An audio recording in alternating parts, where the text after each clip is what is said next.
Hi, my name is Ruth. Welcome to the Awesome Aging Athletes podcast. This is my inaugural broadcast, and technology is not really my forte. I mean, I can use a fork, I can turn on the lights, I can even work on my computer and email you, but uh, uploading, downloading, all the nuances, I think it probably is pretty basic and easy.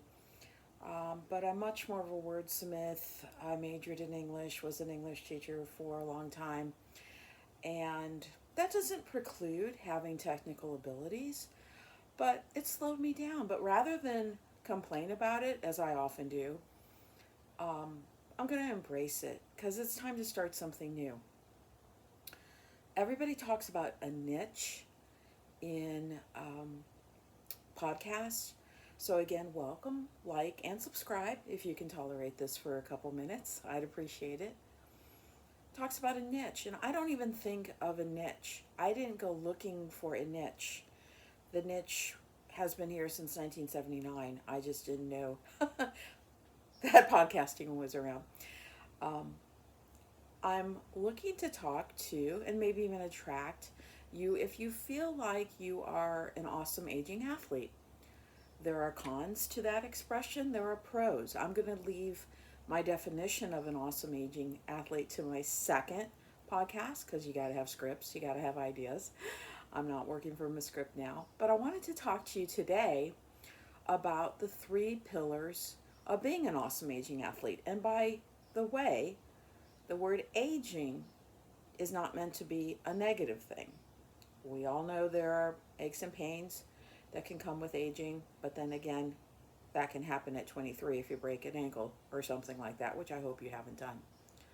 But let's talk about what I think are the three pillars. I have streamlined. I had seven, and my first video went over 15 minutes and they rejected it. I don't know why, but that made me think, let's just streamline, especially for um, the beginning of our adventure.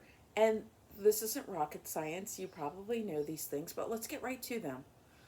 Whether you're a little rusty and haven't worked out for a while, or you got your spinning class you enjoy but want to add on to it, or I don't know if there's any elite athletes out there watching this, but we're all elite inside, right?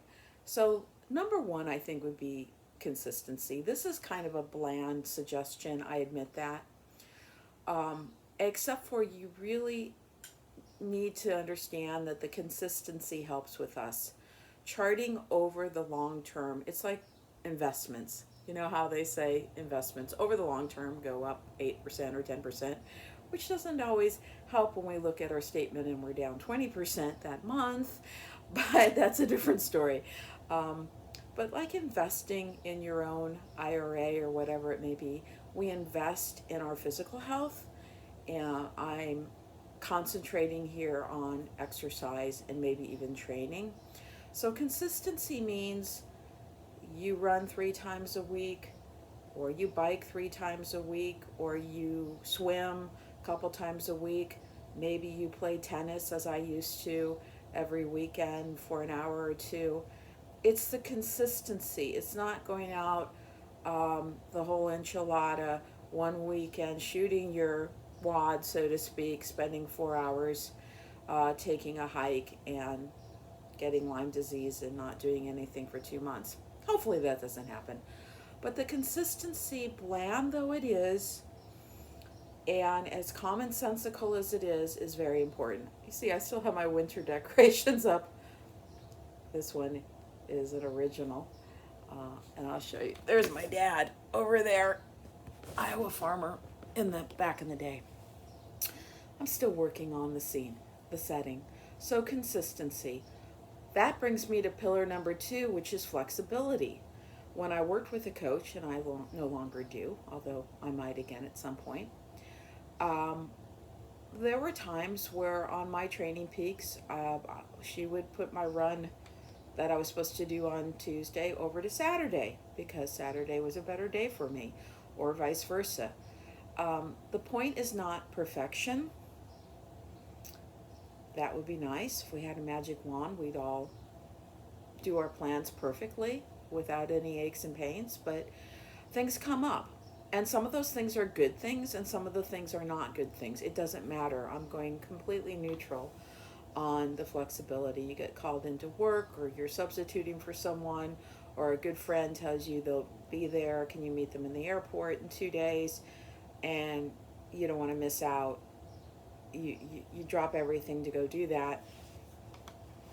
Excuse me, not editing much. Having flexibility is good. When I was younger, I was very flexible physically. You don't have to be double jointed about it. You just want to be flexible and realize that life intervenes, and sometimes it's not good things that intervene. That dentist appointment you forgot you had, no offense to dentists, um, maybe we all know the negative stuff that can happen in life, but sometimes it's positive stuff. And so having that flexibility, if you feel really good and you taking that bike ride, it's a beautiful day, and you want to go past your hour to an hour and a half, just beware you might pay for that later. I'm not making suggestions with your exact training. If you're in training, I do triathlons, by the way, but I want this to be open to people who pursue other interests as well. So having flexibility, I think is just a wonderful thing. I mean, just the word, flexibility. My third pillar is fun.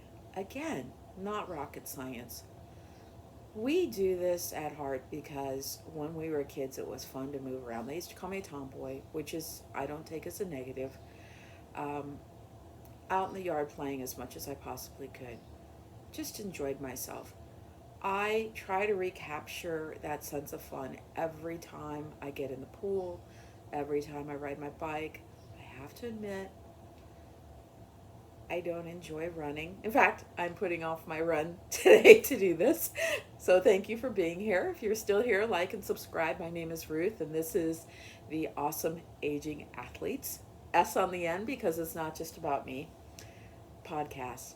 So having fun. Not every workout's going to be fun. Sometimes it's a little hot. Sometimes it's a little windy. Sometimes your companion can't make it when you wanted to do a run together. Things happen. That snake comes out, Katy Trail. I'm in the St. Louis area. That doesn't bother me, but it is a little scary for a split second.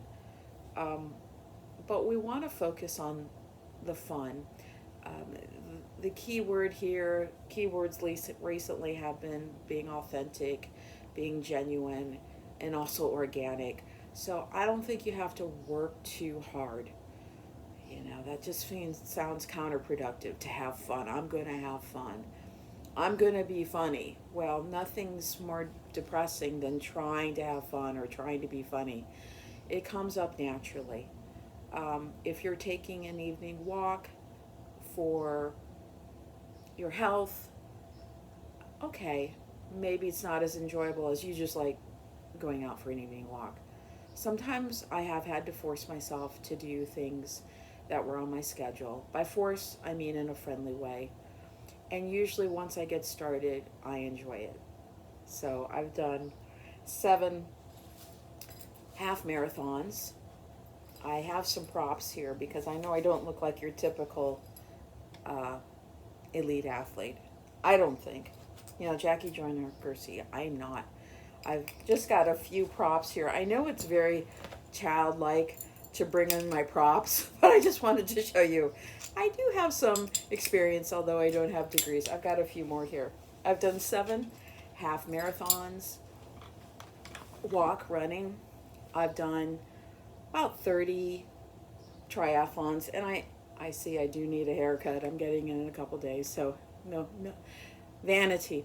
And just experience through the years, maybe a little bit of wisdom. It's going to be very hot here tomorrow. I've got a bike ride and a lake swim lined up, and you know what? I might cancel because it's going to be 97.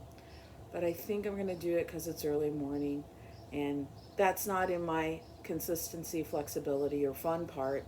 I will have more fun if I do it than if I don't, and the lake will cool me down. So that's neither here nor there. But I'd like to hear from you. Are you in training for something such as a 5K or even a half marathon? Are you just working out for fun? I hope there's a few people out there. Is it just sheer drudgery and you're doing it because the doctor said you need to get weight down or this up you know, or you just feel some social pressure? Maybe you're getting at a point in your life where you used to be athletic and you've kind of let things slip a little bit and you want to get out there again without hurting yourself. Again, I'm hoping everybody is enjoying whatever workouts you're doing. Um, I hope to engage you in some discussions about what you're interested in. The second one will be about my personal philosophy of what it's like to be an awesome aging athlete. But today I just wanted to focus on the three pillars of consistency, flexibility, and fun. I believe very strongly in habits, such as what James Clear talks about in Atomic Habit. Give him a nod of the head. He doesn't need the publicity. He's doing just fine.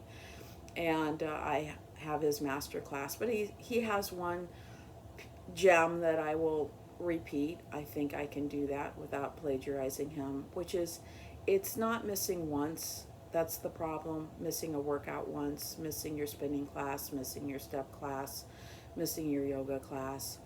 It's repeating that twice in a row. And I found as a teacher very often with students, don't want to dwell or talk about anything negative with teaching, but it's not usually the first time people miss. That's the problem. It's when there's a pattern. So here comes Kitty. Oh, she's going to stay over there with the plastic bag. So let's keep it light. Let's have fun. Do something physical today, whether it's just a 15-minute walk or whether it's a full-out bike ride. I know it's hot out here in the Midwest. I don't know where you are when you're watching this. So maybe take it indoors this weekend and take care.